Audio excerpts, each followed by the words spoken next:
Well, hello again, and welcome to Coffee with Craig. Oh no, Craig and Jane show. Good to see you all, folks. And we're going to be talking tonight about, well, the title we put up is Messages from the Spirit World. So we're going to talk about some of the things that have happened to us with Spirit World messages that have been given to us, Spirit World messages that we've given to other people, some of the extraordinary readings that have happened and things like that. And of course we'd like you all to share your thoughts and your experiences as well. You know, maybe you've had a reading from someone famous like Doris Stokes or somebody in the past. Those sort of things would be interesting. What's been the most interesting bit of proof? What's the most interesting bit of, as we call it, evidence that you've had about the spirit world and what it's like? And can we learn anything about the spirit world from these contacts? I think what's most interesting is if people have lost a child, sometimes that child might be in a grave nearby where they live, and the mother, in my experience, doesn't want to move because they feel they're leaving that child behind. And I have to explain that that child's spirit will always be with you.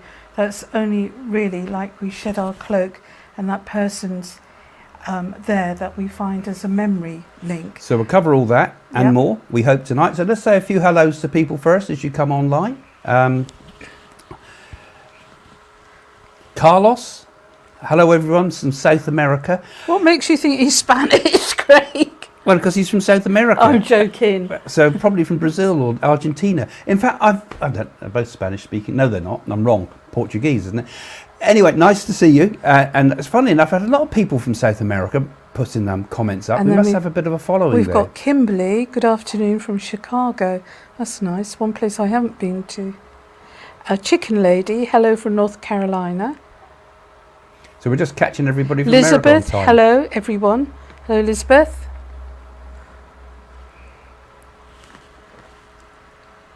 Ava, hi, Ava. Jane and Craig. Good to see you, folks.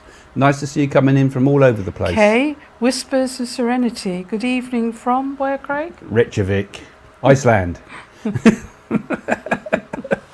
Been there. I've been there. It's fabulous. I went there to, one of my books was published in Icelandic, so go out and get it. My book on dreams is in Icelandic. You come back smelling still of for sale, sulphur. I think. Yeah, well, great place, Iceland. But that's another. That could make a good little story. Have to do anybody in Iceland watching it. Let's do a link up with someone in Iceland. It'd be good to do. Fun to do. So we're talking about the spirit world. So what you were starting to say, Jane, at the beginning, there, that you feel that many people come for different reasons to connect with loved ones. Some people need guidance. Some people need proof, because I have a lot of people that are sent from Winchester Hospital here, Craig, that have lost babies, that they've had to deliver babies, and then a relative will bring them back. I've even had doctors that have sent people that have been very, very bereaved, and then they've had to, unfortunately, they've had a breakdown losing the mother. And then when the nurse comes with them, sits with them, and the mother gives proof and names and everything like that, you see bliss come over their face, and it's a lovely thing to do. So you're saying that some of the most important readings that you do are for people that have lost children, or lost babies in particular? Children, babies, well, everybody really, even animals, they're all important, really. Every soul is important on God's earth. Yeah. I've had funny ones as well that I can tell stories. I can remember once this lovely lady came in. She said, "Jane, I am feeling rather hot. Do you mind if I take something off?" Thinking it was a cardigan, and suddenly she took her wig off and placed it near my crystal ball. Yeah, you've had some to odd keep ones, a straight face. Yes. So I'll tell everybody about the one of the man that came when you had the glass table. Oh, that's sad. That is. This gentleman was very. I won't give his name. Very, very disturbed because his wife had left him with 3 young children, and he must have been in a hurry to come and have a sitting with me. And I had a big glass table in my spiritual room then, and the chairs were lovely chair covers. I happened to look through the glass table, and I suddenly realised he had no underpants on, and certain items of his body was resting on my beautiful chair covers. And I didn't like to draw attention to him because he had really suffered. But the moment he left, I remember stripping the chair covers off and putting them in the washing machine. But I felt so sorry So you're laying out you're laying out the tarot cards or whatever you're doing, and No, you're looking not through the table. I saw something I didn't want to see. But then I had a man once that came to me, and I saw something move around his waist, and suddenly, when his jacket came apart, it was a snake. And the snake, and I said to him, "Go and put that creature in a car. You're not being fair, that creature." Then I suddenly realised the man was schizophrenic, and you've got to be kind with people if they've got mental problems and things. And he sat down, and he'd lost his grandfather, and he wanted to connect with him. He'd been adopted, this boy, and I suddenly looked into his soul and his eyes, and I could see great sadness, how he's well looked after by his grandparents and that. And then his grandfather came through. He said, "I watched you last night. You were singing in the mirror, and you were doing a Freddie Mercury song." He said, "Yes, that's right, that's right." And then he'd done a drawing for me and showed me how he was bullied at school and that. And so I held his hand and I said, "You know, the tablets you're on, you mustn't come off of them because the chemicals in your brain are different, and it would help you through." And I just held his hand, and he said, "Can I come back again?" I said, "Well, you can come back again, but you know, I send out healing thoughts and healing to you." And I have very unusual people that come to me, and it's a joy to see different people from all different backgrounds, Craig. You've had some strange ones too, haven't you? Yeah, I mean, all sorts of fascinating reasons. I don't do as many face-to-face as you do now, but I did in the earlier days, particularly when I was starting, do one-to-one readings with people. And really, that's the best if you can do it. But nowadays, of course, with the internet coming along, it's all very different. But so many unusual things come through, don't they? So many really quite amazing pieces of evidence. Because I think what happens is once you open up as a channel to spirit, all manner of things can be given to you, and you're given messages about. And I think we'll have to explain. People don't know the difference and the value of it. It's very important to find a good medium. I prefer someone set in front of me. Craig likes doing. He has people that come from like China, America, and you do yours online. I don't do telephone readings because I like the person in front of me, because I like to connect with them. And, you know, it takes a lot of courage, really, for people to go to a medium. And I like to make them a cup of tea and perhaps give them a biscuit and get them to relax. And I tuned in, and he said, I tuned in half an hour before they come, so it flows. So all manner of things come through, really, when you do readings for people. And I think once you're open as a channel, then you know, the evidence can be kind of extraordinary. I mean, most of the things, when you start making a communication with someone, the first thing you kind of connect with is the idea of who they are, the character. You need to know who you're communicating with. So you need to know if it's in the family or whether it's a friend or whatever. And it starts to build up a connection with someone when you're doing it. And then once you get that kind of what we call the clairsentience going like that, then you might start hearing a voice. You might start hearing things being said, and they'll say all sorts of fascinating and interesting things to people. I think some of the evidence is interesting. It's the sort of things that are put into coffins. You know, there might be a poem, or it might be a special. They might be dressed in their wedding dress when they were buried, or they might be wearing an army uniform. One I had buried in diving equipment, because that's what they used to be, a diver. There's other things, all sorts of unusual things, which is, of course, tremendous proof for the person receiving the message, because, you know, they knew how they were buried in the end. Or something that a person might have just slipped into the coffin at the end, including the person's false teeth, as I've told you in other times we've been on. So this is what we call evidence, isn't it, Jane? Yeah. This is what we call evidence. Yeah. This is where you can't do these readings by tarot cards. You need to do it by people will keep testing connection. You. I can remember a Romany gentleman came, and he'd lost a young daughter, 4 years old. He said, "Jane, if you could tell me what I've got in my pocket, then I'll believe this. I believe in God, but I want to know." I said, "You've got a little dolly this big." And he pulled it out. He said, "You must be true, because most of the Romanis, the true Romanis, are quite religious people, And that done it for him, proof that it was his daughter's little doll. It's only a little doll like that, like a Polly Pocket doll, Right, I think they call them. And so we meet most interesting people. And with this work, it's very, very hard. It can be very draining, and you need to be nice and calm. And you need to put yourself in that person's position if they've lost a child or somebody even losing a parent, and that, because it's not till somebody actually passes on to the higher life that people go through realization and realize how much that person meant to them.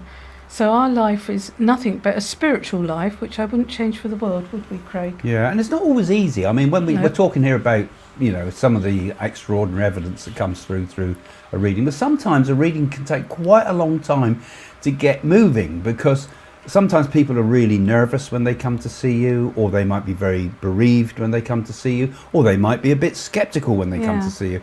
And sometimes you've got to sort of kind of get into the fluence with the person, into the zone, and get them into the zone too, because it's a matter of getting what they call getting the conditions right. You need a nice relaxed atmosphere.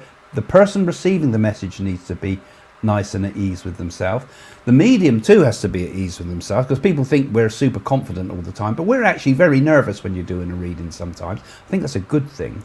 And then once the flow starts, you can start to gradually kind of build up the picture of the person in the spirit.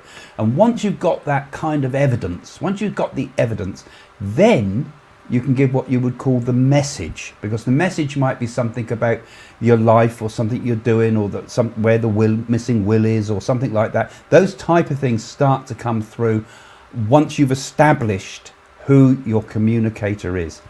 And this is where, there needs to be a lot more education with this, both by the mediums doing it, and also by the people receiving the messages.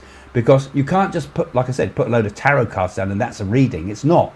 You can't do mediumistic with any tool like that. It has to come through this idea of developing evidence. In fact, I'm doing a lot of work at the moment about this with mentoring people, to teach people how to do this. I'm doing it on Zoom, but obviously nicer to do it in the real world, but the Zoom messages for those type of things. So, this is also a very important part of Jane and my work, is education. Yes. And teaching. And I have people that might travel for Germany just for a reading, or from Hawaii and that. And I find with the spirit world, sometimes they might talk in their own language and give them proof. Little things mean a lot to people. I mean, the Jewish people, shalom. Chinese people, hee-haw. Miha. And all different languages. And it's so nice and interesting to meet people. And the thing is, it can be quite tiring doing this work, and then you get people, I think a lot of people, they are beginning to value it and think how important it is. A lot of people is, you sit there, you tell me everything's going to be all right, and then I'll go out the store satisfied. It doesn't work like that. I'm a great believer that the spirit world make the appointments, not the other way round. Because when I lay my readings out and I see a blue orb, Craig, means communication, then I know I'm meant to see that person, because we could have one after the other, but your prana energy would be so low if you've done that. But sometimes we have to have a resting period so we can recharge our batteries, don't we, Craig? Yeah, I mean, this is something that is very important, actually, and now anybody that's working and developing as a medium must learn this too, that you only got a certain amount of power that you can use, really. I mean, okay, you're not drawing from your own aura all the time, you're drawing from the collective aura when you're doing this work, and the spirit world will give you the energy and the boost, but it is extremely exhausting. This is why people say, Craig, I want a reading, or Jane, I need a reading, but often we can only do a few a day. People that do these telephone readings and do one after another, they put the phone down, next reading, put the phone down, next reading, those sort of readings are really, they're coming from somewhere different to where mediumship's coming from. Because mediumship is when you've done the mediumistic readings for a day, the next day, wiped out, totally wiped out. And so you couldn't go in one day after another, because you would get ill. That's right. Absolutely. And I always find, if I know I'm going to have a busy day, go to bed early so you can recharge your batteries. And in my spiritual room, I prepare it, get it ready, and I've got lovely lights around there, and I try to make it welcome and nice, and I think it's important, because it's not just all women that come, it's men too, and professional men, I've got to say. Everybody in this life do need direction, and they need people they can trust.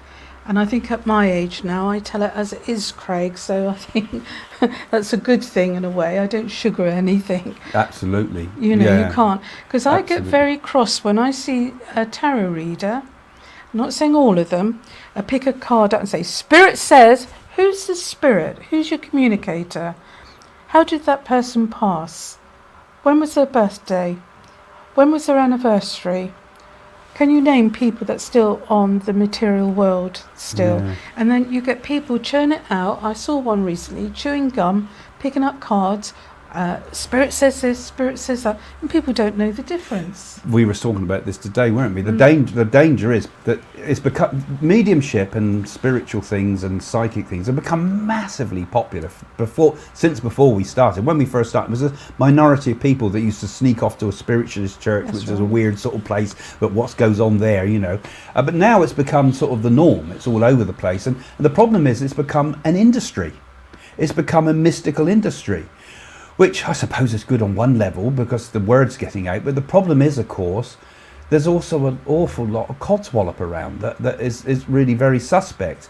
And that's why I think there's real need for people to learn, not just the mediums to learn it, but the people out there to learn what is real mediumship. You know, you must establish the communicator so you know who you're communicating with. You must give the evidence. That's very important. You give the evidence. You've got to give the reason that the person comes through to, and then to tie up all the loose ends too, so there's nothing sort of missing from it. But you can't go straight into, like Jane said there, I've got a spirit here, and they're not given any information about them, and they say this, everything's going to be all right in your life, you're going to meet someone, and they just then start talking about future things.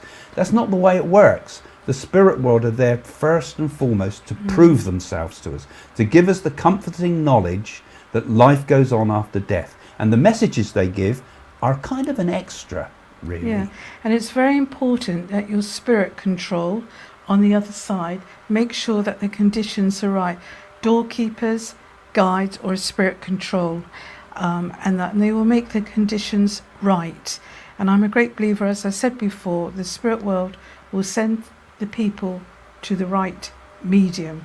And it's like Craig said, many years and years ago, it was all done secretly in a room, and people had to be quiet and everything. Now it's like everybody is a medium, everybody's a clairvoyant, everybody's a healer. You know, healing, there are some good healers. Healers should be there to help people.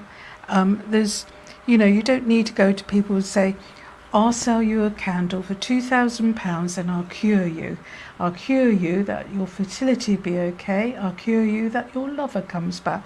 Don't fall for it. There's a lot of this dangerous stuff actually there, particularly with the voodoo stuff. And we even get them targeting Facebook on this channel, don't we? We get people wanting to lift spells and pretending to be me and Jane and things like this. And if you do that, boys, I will definitely hex you. Yeah. I mean, in the first 15 years of doing mediumship for me, I would never tell anybody that I was a medium. I only started telling people I was a medium once I met Jane, really. And we started to think we'd go out and do it, you know, much more openly. Because I used to work in the spiritualist churches, and I wouldn't tell people that were my clients, for example, when I was working in an advertising agency. They think I was bonkers. So, and I think those mediums that have done that, you know, have initially done it because they want to do it, because they believe it's something that can help the world. And in spiritualism, you don't get paid or anything. So you're losing money actually, because it's costing you more in petrol than they ever give you in expenses, or what used to anyway. And that was our grounding. That's how Jane and I both worked. That's how we started, through spiritualism, which is still there, and it's still something to go and see. And then obviously we went into a bit much more sort of media type of work, and things like that came in our lives. But I think, you know, if you're going to do this work, you really kind of have to be called to it. It's not something that can be, like I said, an industry. Yeah, and you've got to be dedicated, and you must always tell the truth.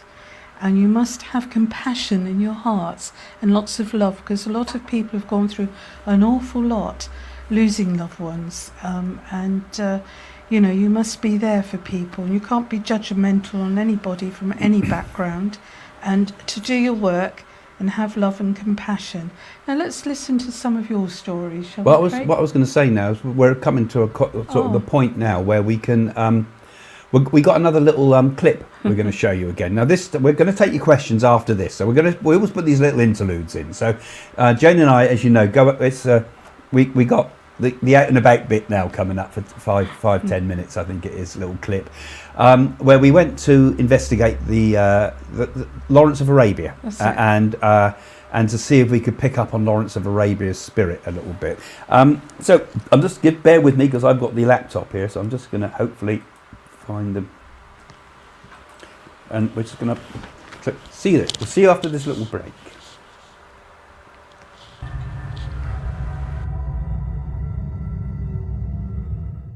So where are we going to be going today then, Jane? We're going to go to Lawrence of Arabia's house. So we're going to check out if his ghost remains there. Exciting, isn't it? It's down in Dorset. It's a place called Cloud Hill. Okay, let's get going then. Right.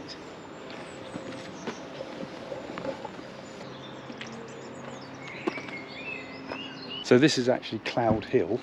See the sign, Cloud Hill over there. It's a National Trust place now, but it was a place where Lawrence of Arabia lived just before he had his motorcycle accident. It was a place he wanted to retire to. Well, hopefully we'll see some ghosty things here. We're not sure we will, of course, because there's an old organisation called the Ghost Club. They were set up way before spiritualism, way before the Society of Psychical Research, and the members of it was Charles Dickens was a member of it, apparently, and they saw some figures here. They claim to have been Lawrence of Arabia, so it would be quite interesting if anything was caught on camera.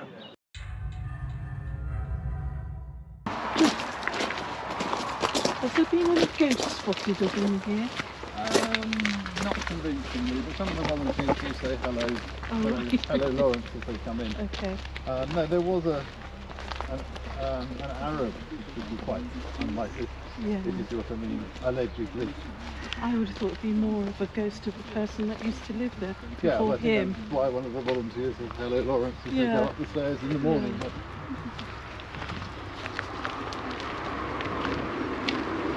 But I heard something, I read something somewhere about it actually. This Ghost Club or something said they saw somebody who didn't even know it was Lawrence's house. right, yeah. Yeah.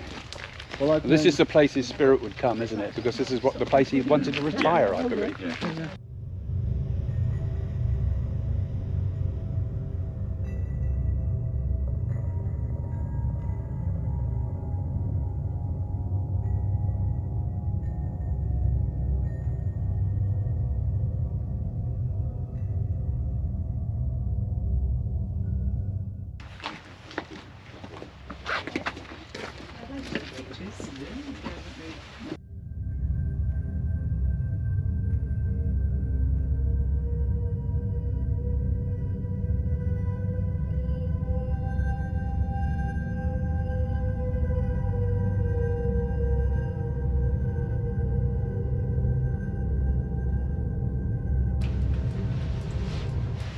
Quite a spooky place, really. You can feel his spirit in here, really, can't you? I feel Well- blooming damp. I don't know about his spirit.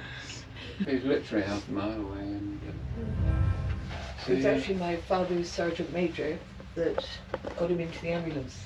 He was the first on the scene, and that's what inspired our interest in it from children. Powerful film, and here we are 88 years later, Yes, and yeah. we still know about him. So people's chronic difference in height. Because could you imagine? I don't think Peter O'Toole ever came here, because Peter O'Toole would have banged his head. Yeah. Because Peter O'Toole was 6'3", and Did you say your grandfather or something? My father, it was Your father his- was the... His sergeant major was the person who found Lawrence when he came off his bike. Really? Gosh. That's And, pretty interesting. Yes, and that's really I was very young. My dad brought me and showed me the sign, and he told me the story of it. Yeah. And it was because of that I got interested in, and now I'm completely obsessed with deserts and camels. I can imagine. Everything else. Did he say anything as he was, when he was taken, any words that were said or anything that's not been recorded? Not that I'm aware of, but this fellow Michael Asher, who did his biography, he said quite a lot. It's been a couple of years now since I read it, so I forget more than I remember. But it's supposed to be the most authoritative and accurate description of his life. But he did get one thing wrong at the end of the book, where he said Lawrence's accident, and he documented that and getting him to the hospital, and 10 days later he died on this date. And I said to him, no, it wasn't. It was 6 days later, you know, and he got the wrong date. He didn't see the controversial black car then, did he? That features in the new film? I don't know. I don't watch the films really, I'm afraid. I just... This is in the Lawrence, the recent one, Mr. Griffin's film. Okay, The mysterious one of my black friends car. was a cameraman on there, that's why I know about it. But wasn't he trying to avoid two cyclists or something? And... You'll have to see the new film. Lawrence After Arabia. Right, okay. Do you mind being on my camera? No, not at all. So what did you think about the new film then? There's a fair bit of artistic license. But I think it's, you know, some of the suggestions that Churchill just happened to be waiting here seem to be a little stretching a little bit. And the MI5 agents carry business cards which they carelessly drop on the floor. Right. But that's making history. Problem is that we make our history later, don't we? That's the problem. The best thing about the film was the marketing, because there've been 3 films. There's a middle film with Ralph Fiennes, Lawrence, a Dangerous Man. And I've not seen that. I really smiled when the final film was pitched. Lawrence After Arabia, the final film in the trilogy. Yeah. I thought that was a splendid bit of marketing. But hats off to them. But it's good his name still keeps is interesting, isn't it? Because I mean, Lawrence of Arabia is something that I don't think they teach it at school much now. We'd learn all about it. I suppose when I was kids, you know. If people weren't still writing books and making films about him here 88 years after, and I think somebody said it earlier, were it not for the first film, he'd just be a footnote in the history of the Great Wars. Yeah. We can go upstairs too.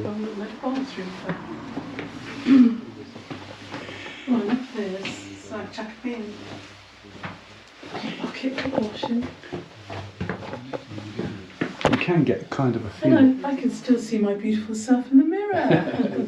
You can get a feeling about in here, though, can't you? I can imagine this is a single bloke's place, isn't it? Really, and he liked to write. Well, I think the bath in the period of time looks quite modern, doesn't it? Look, he obviously shaved in the bath. Yeah, shaved in the bath. Yeah. Cheap wisdom. The towel ready, the radiator, all modern comms. It's pretty authentic for what it used to be. I'm sure it is. It's lovely, isn't it? Shall we go upstairs? Yeah. God, yeah, I see what you mean. This is made for dwarfs. Oh, should we right? I think he was quite a small guy though, actually.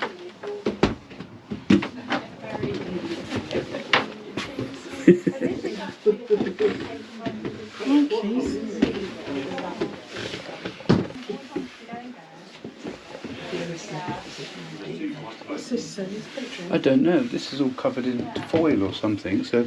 It was to keep the damp out, because this was the guest bedroom. Oh, they were allowed to keep out the damp. Yeah, he never slept in here himself. But Oh, right. God, what a small bed. They have to be short guests. You need to be 5 foot, don't you, to live in here? wow, yeah. He was short, he's a small man though, wasn't he? 5'5". 5'5", yeah, right. Yeah, very slight. You'd be stooping so much you'd end up 5'5" living in here. It's a bit spooky, isn't it, too? I wouldn't say In a way. spooky. At night it must be. Has anybody ever sort of... think of all the famous people that have been in here? Yeah. Yeah. You know, I wonder, yeah. It makes you think, doesn't it? The spirit of Winston Churchill's been in here, hasn't he? I don't think I he don't has. think he actually came here. Okay. No, but who would have been the famous ones with him? Thomas Hardy, Ian Forster came and helped Okay. him to edit 7 Pillars of Wisdom. George Bernard Shaw in his Oh, right. voice. Yeah. Siegfried Sassoon. Oh, of course. All Of the famous literary people at the time. So they would have all sat in here talking. Yeah. And this would have been quite an intense place to talk, I expect, because they're both all interesting people. Yeah. You can almost feel their spirit here. I think that's. Now behind me, where Jane's having a look, if we can get her in camera, that's where he kept his famous motorcycle that he loved so much, and which he eventually died on, of course.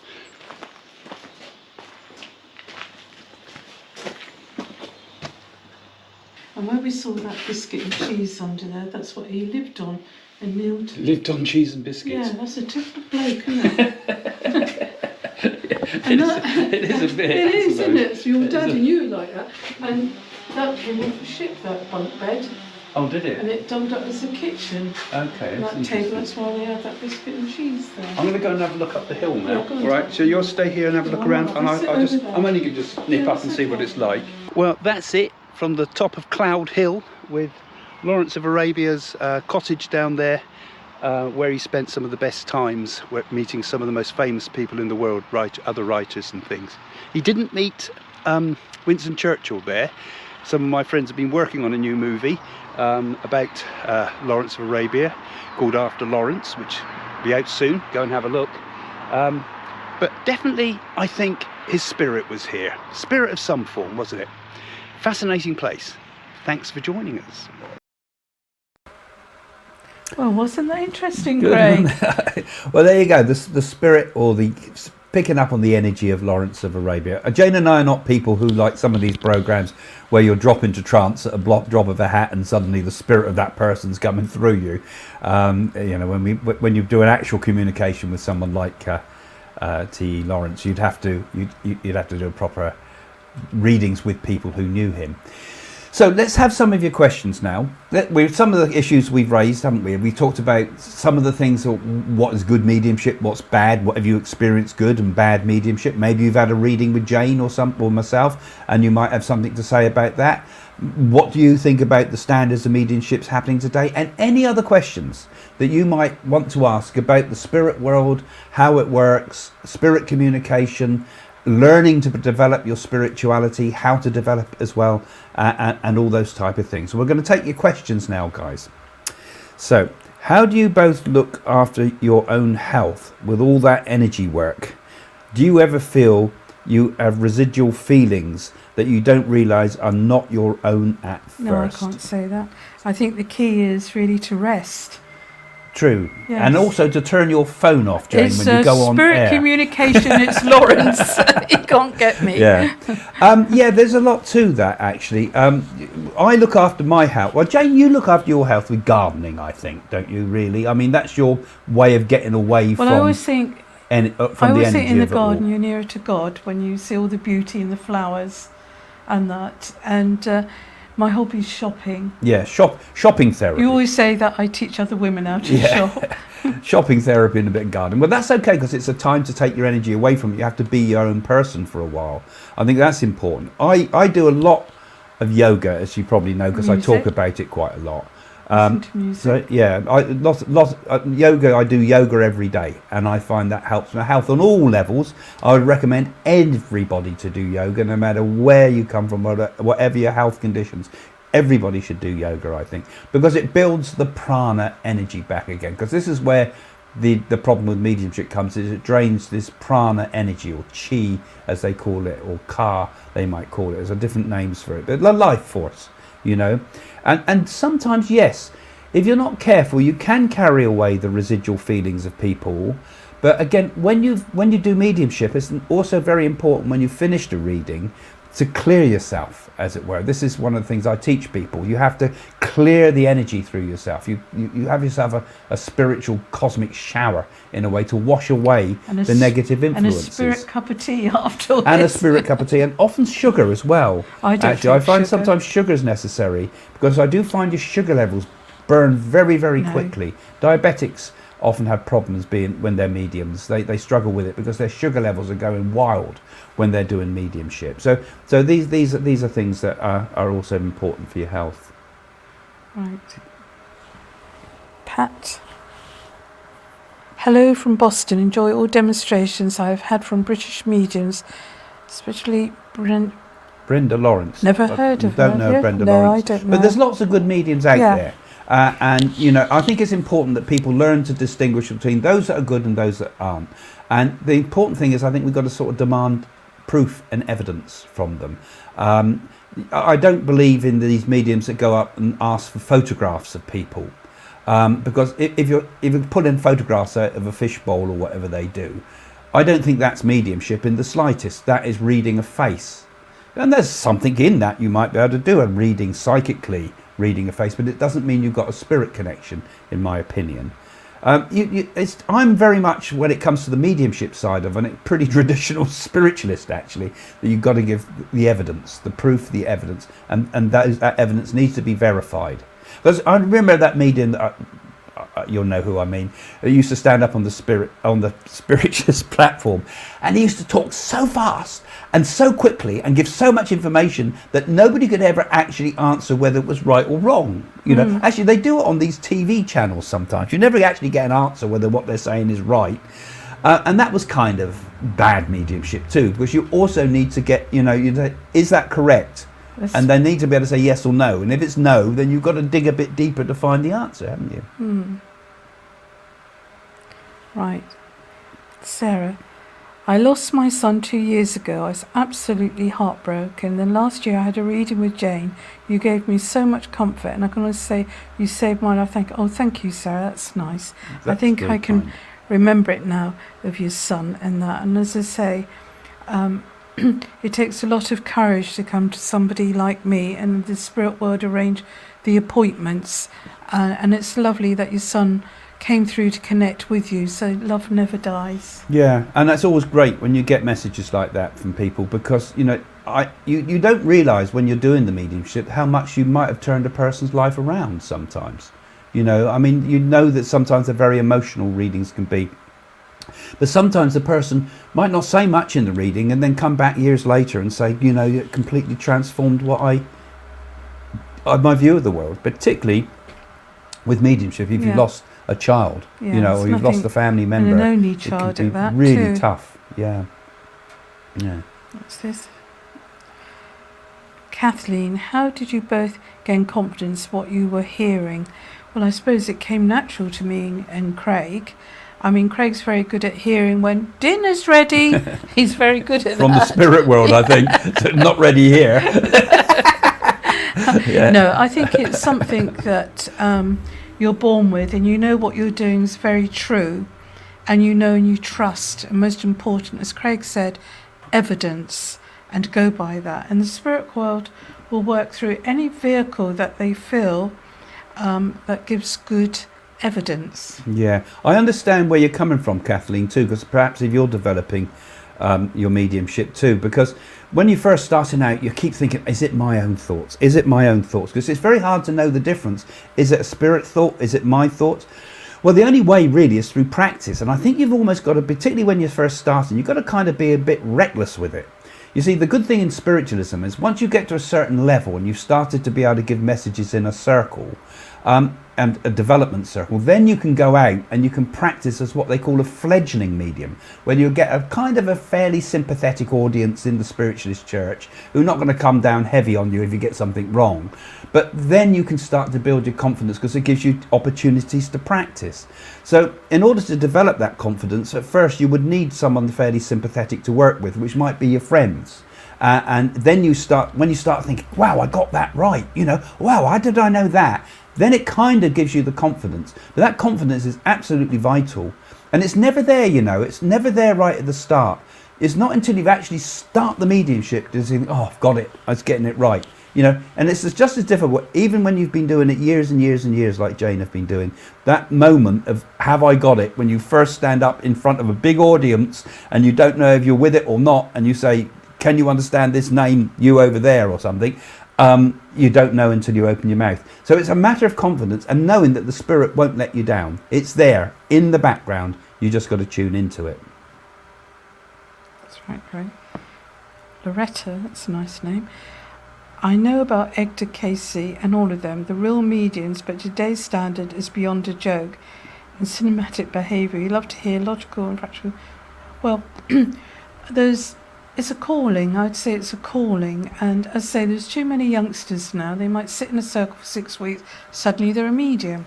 You need to sit in a circle at least for 7 years and be trained how to open up your chakras, how to close them down, and to be taught about clairsentience, clairaudience, how to, and what you're feeling, your solar plexus. You need a good teacher.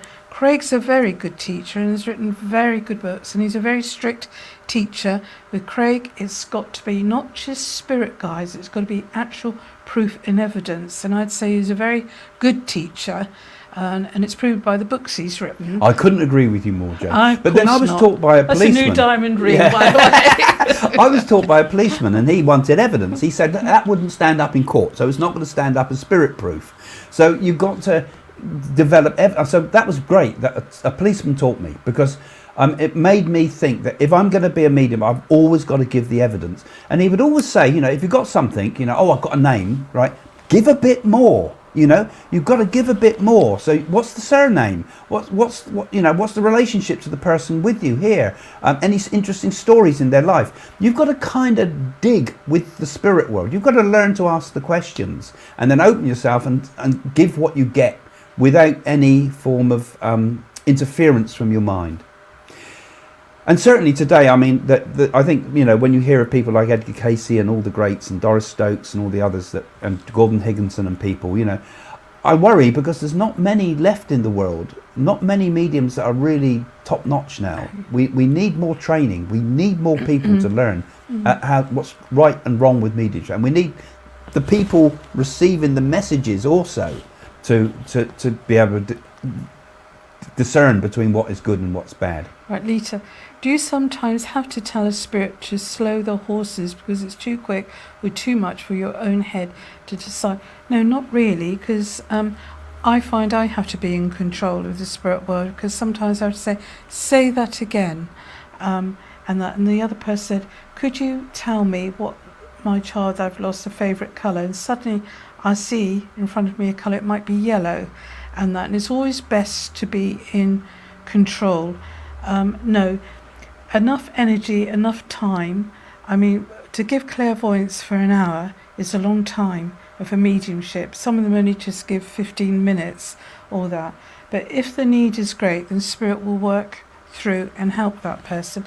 No, because Craig and I, we switch off. After we've done a reading, we switch off, because your brain couldn't take thousands of spirit vibrations to communicate with you, and we have to have our own free time as well, don't we, Craig? Yeah, and actually it's an interesting question, actually, because sometimes a spirit communicator will be quite an extrovert sort of person, so they talk to you quickly, and I like that. I like to run with the flow of it, because I'm getting lots of information and I'm saying it. But then you'll also get spirit communicators that might have been a bit shy or a bit quiet in life and are still that way in the spirit world, and you've almost got to shake them to give me the answers. Go and tell me some more, and it's not only the person in front of you that helped create the energy flow, but also the person in the spirit world. They're not always as communicators as you'd like them to be, because of the nature of their personality. I can remember once I was getting supper ready, and I think I was just peeling potatoes, and I heard a spirit voice say, I'm trying to get through to my mother, Jane. Please help me. And I said, now listen, we've got to eat tonight, so I'm sure when the time's right, we'll be able to communicate to your mother. So off you go. Then suddenly the phone went, and it was a lady saying, I'm trying to get through an appointment for you. I lost my son. I said, tell me, did your son wear a waistcoat with all different colours? Yes, well, he's already been, and I've told him to go away, but I will see you tomorrow. And that's how it happens for me. Yeah, you sometimes pick things up in advance of the person coming to see you, don't you? Yeah. And I think that's another thing to understand, that all mediums work differently.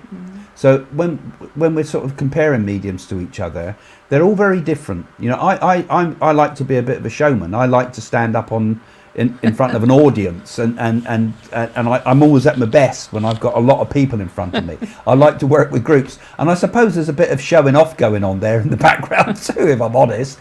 But I do love that sort of communication like that. Where you, Jane, are very, very good, and you can do that as well, of course. But you also enjoy very much the intimacy of the private one-to-one reading. I like the one-to-one reading because you can go into depth, and sometimes it's personal to that person. If you're actually giving a demonstration in the theatre, there's certain things you can say to a person. Not everybody wants their business out in the open, do they? I mean, you're going to say much more private things in a private reading with people, and I do, and I say I enjoy that too, because sometimes some of the most interesting things are not only the things that come through from the spirit world, but the lives of the people you're talking with, and often I've noticed that some of the people that have really suffered in life, you would never think so on the surface when you look at them. They've suffered in silence very often, and had many deaths in their lives and things like that. And I think it is lovely sometimes to share such deep, kind of intimate, spiritual communications with people. It really is an honour being a medium. It really is a holy calling. It is a holy office. A medium. And it is nice to be with spiritual people, and it's nice to be with good people with good values. Craig and I wouldn't know any other life, really. I mean, we've met some really interesting people recently, and it's like we all gelled together as one, didn't we, Craig? I think when you meet spiritually minded people, it's like you've known them all your life. Sometimes even the people that come for readings, it's like I've known you. It's almost like we've known each other. And I think it's because you connect on such a deep level with people. You know, and I think people, it's strange because you're talking about such important spiritual and deeply personal things with people. You kind of get to know people in a very, very deep level that they probably can share information with you as a medium that they probably wouldn't share with their closest, or never shared with anybody sometimes in life. I mean, so a bit of what we do is kind of a little bit similar to what a psychologist might do, in that we're dealing with issues that, you know, they've never actually vocalized before, and even just being able to talk about them is a therapy. I suppose soul cleansers we are. Doctors of the soul. That's what psyche means. Psychic is of the soul. So we are actually doctors of the soul. That's why I like the word psychic, actually, although that tends to be more about fortune telling, where medium is more about the spirit. But psyche, doctors of the soul. Right. TCMC, have you ever helped in a police investigation or missing people managed to catch you live? You're both a treat to watch. Yes, but I've helped in police things. I've because they come undercover, and it's confidentiality that we have to deal with. So they bring them up, and then I will douse, put a cross on there.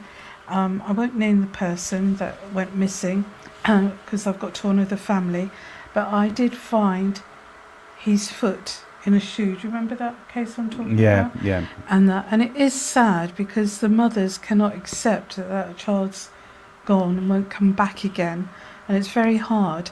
But when you're doing that and you get and it goes out in the media, suddenly it comes like a circus, and I don't really like that, because I think it should be private to help that person that's lost a child, because otherwise you're living it and breathing it 24/7, and it can drain you. But it's good to get good results, and a lot of these things with missing children, it doesn't end very nicely, shall I say. Yeah, and some of the stuff that I've done with the police too has been often I wouldn't like it to go out there, really, because it's been with gangland stuff. One guy that was beheaded that I remember giving a message from, and another one where one of the funniest ones, actually, because the person came to me for a reading. He didn't tell me he was a policeman, and I picked up on it. I said, he's saying from the spirit world that he was killed and he was put in this bath and things like this, and it was a gang murder and everything. And I was given all this information on saying these things, and he says, actually, you're a copper, and he says, actually, you're the person that put this guy in the spirit in prison. And the police, he froze, you know, because he didn't tell me he was a copper, and he said he admitted to it afterwards. But it was fascinating because, you know, there's the person, he put this spirit person in prison, and yet that spirit person wanted to see justice done, so he was prepared, even in these difficult circumstances, to speak to the policeman in front of him. So it's fascinating. But, you know, we can't always share these stories because they're not always for public consumption, because some of the stuff that happens has been, well, could get you in a bit of serious problem if some of the people that knew what we'd given some evidence about, you know. Anne says, do you see spirit, what they look like? Well, the spirit looks normal, like you and I, when we see them. And because if somebody's elderly and they've gone over, they come back younger looking. They don't need Botox or anything like that. No, I mean, we see the spirit in our mind's eye, as it were. Or sometimes you see them in front of us. Yeah, and sometimes you get what you call objectified spirit, I'm seeing. So we see it in the world, objective. So I remember one of the strongest ones was at my uncle's funeral, going back to my uncle's house afterwards, and I was kind of a bit absent-minded as I'm going into the room, and I look and I see him in the chair. I go, oh, hello, Gordon, how are you doing? Oh, I didn't know Boom, him. he's dead. Oh, crikey, he's dead. And I was a bit embarrassed because I said it in front of everybody, and I was just kind of like absent-minded, but he was solid as anybody, and absolutely 100% real. And I bet a lot of people have had that experience. And so the spirit world, I think, particularly at the most critical times, particularly just after they passed, do kind of have an opportunity to show themselves. You're not going to have everybody suddenly materialisation in front of you. Children come through very quickly, I find. It depends on that energy in that person. You know, and it has to be, the timing has to be right as well. Yeah, and as for what they look like, the spirit beings are beings of light ultimately, but they show themselves to us as we knew them. So they will show them. So if we kind of remember them as a granddad figure, that we see them as a granddad figure. But of course, their whole life has been a whole mass of different ages. But so some people might prefer in the spirit world to project themselves as they were when they were children, or they might want to be forever young, or they might prefer the form of looking more elderly. Or you see animals as well: dogs, horses, cats, cows. So it's a world of light, but they do project and show themselves as we knew them. Yeah, Craig, you can read this one. Early on, did you ever have a problem deciphering your own emotions from the emotions of spirits coming to you? Or has it always been crystal clear? Well, you have to have non-attachment, you see. If you see... when people say, what about if you get bad spirits or anything like that? As I say, you have to be in control of all things like this. Usually, if people feel or sense there's bad spirit, perhaps they've got a drinking problem, a drug problem, or perhaps, you know, they need balance in their life. But the spirit world we know is a beautiful world, beautiful spirits that come through. Yeah, well, I always feel that the emotions, the feelings, the thoughts, all of it, when you're making a communication with the spirit, you're kind of it's transcendent of it. So you're not engaged in the emotions. If there's been a terrible death and you're describing a terrible death to somebody, you're not actually feeling sort of intense emotion. You kind of know the emotions there. It's almost like watching a film. You know the emotions on the screen, but it's not your emotion, as it were. You can relate to it, but you know it's not yours. Yeah, so they influence the emotional thoughts, plus they influence the feelings, plus they influence your thoughts. So you're transcendent to it. That's the important bit, to be transcendent. For example, say somebody went through a windscreen, an accident, that medium for a few seconds will actually pick that vibration up. They might have hurt their neck and gone through. You will actually sense that, and so you're giving proof to that sitter that's in front of you. Or say if somebody had a heart attack very quickly, you're getting a sharp pain because clairsentience, you're sensing that how that person passed. Yeah, I had that a lot, actually. I remember there was one particular instance, particularly when I was first learning. I was coming back from London, where I'd been up to, because I used to travel all the way from Winchester to London to get to sit in the circle, you know. And there was one particular message that I came through. The person had gone through the front window of a car or something, and his head had been severed. And on the way home, because I had to get the train home that day, all the way I was feeling sore around my throat here, because I still carried the impressions of that with me. So in the early days, it's sometimes a little bit difficult to clear the emotions, as it were.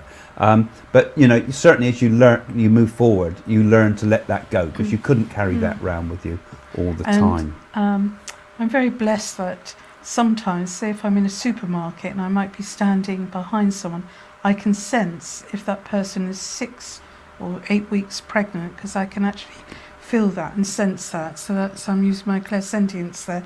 So I actually feel that, but I don't go and tap them on the shoulder or anything, because I can feel all those different vibrations and things when somebody's standing in front of me, and I can tell if anybody lies to me too, because I can sense that.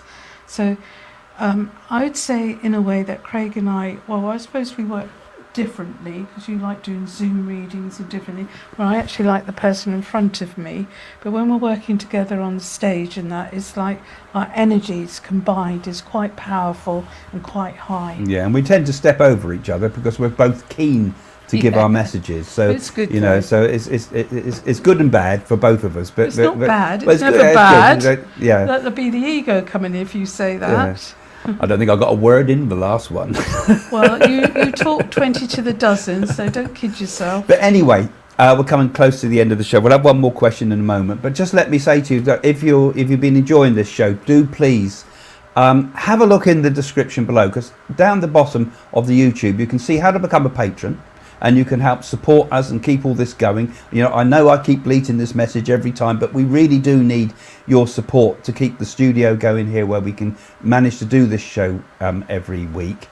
And also there's some links in there too. There's some links in there about Jane's personal readings. If you live close enough to this area in Hampshire, you can certainly get to see Jane one-to-one. If you're in London, lots of people come down from London, so the south of England is certainly easy to get to book a reading with Jane. And also there's a link in there about my work that I'm doing with mentoring now, because I'm going to be doing much more teaching work online, so you'll be able to sort of come and get a Zoom reading with that, and Zoom mentoring, and that's been going well. I've been running that for a while, and all the information about our website there, you can find out all about Nadi readings and the rest too. So we could perhaps, and thanks to the patrons showing on the bottom of the screen now, let's have one last question, shall we, Jane, before we finish, and then we'll be saying goodbye to you soon. Nope, no last question. There will be. Matt is rushing through saying, oh, he's caught me by surprise. Yeah, one last one. Could it be spirit if you have very suddenly a thought in your head which before never occurred to you? Well, it depends, doesn't it? It depends if somebody's trying to reach you, I'd say, because sometimes people are open, sometimes people are closed, sometimes the spirit world, it's like trying to get through an invisible wall and they would pick up your thoughts, and probably that would be so in your case, I feel. Yeah, I think Lydia, that what happens, it does come a bit like that. I would say spirit always had it to you up and ready. It's like it's just popped into your head like an idea, and there's a certain knowing that comes with it. You kind of know it's from the spirit world, and I suppose in the beginning stages it's hard to distinguish, but this is the one to look out for. It's something you've never thought about, suddenly it's popped into your head. It feels really significant to you, and that can very often be it could be from your unconscious mind, but the spirit will work through our unconscious and subconscious mind anyway. So those are the things to pay a lot of attention to. And often if you get a message or something, maybe if you're starting, try to share it with someone that might know. You know, if you've been told something that seems a bit odd, say, this is an experiment, I don't know if I've got it or this, but this feels like I'm getting this from spirit. Does this make sense to you? And that's kind of the way you have to start testing it, and find out for yourself that you really are getting something that's real and not from your imagination, and you'll gradually begin to learn to distinguish between the two. It takes a lot of time, a lot of experience. Beautiful name, isn't it? Lydia. Lydia, yeah. Beautiful. There was the Roman empress. Sounds like somebody in the 1920s, the Great Gatsby. Lydia. Well, anyway, folks, I hope you enjoyed it tonight. I hope you enjoyed our little intermission there too. Do put your comments after the show. If there's any ways you think we should improve, anything that you would like to be seeing on the show, any topics you'd like us to be sharing with you. If you'd like to be a guest, we can always link in with people with Zoom. If you've got something interesting to share with us, you know, we're getting quite a big audience now, so get in touch with me through the website if that's the case. And do come and have a reading with me and experience that experience. Now that's all in the description below. Good. Okay, folks. See you all soon. Thanks for joining us. Bye. Bye for now. Bye-bye.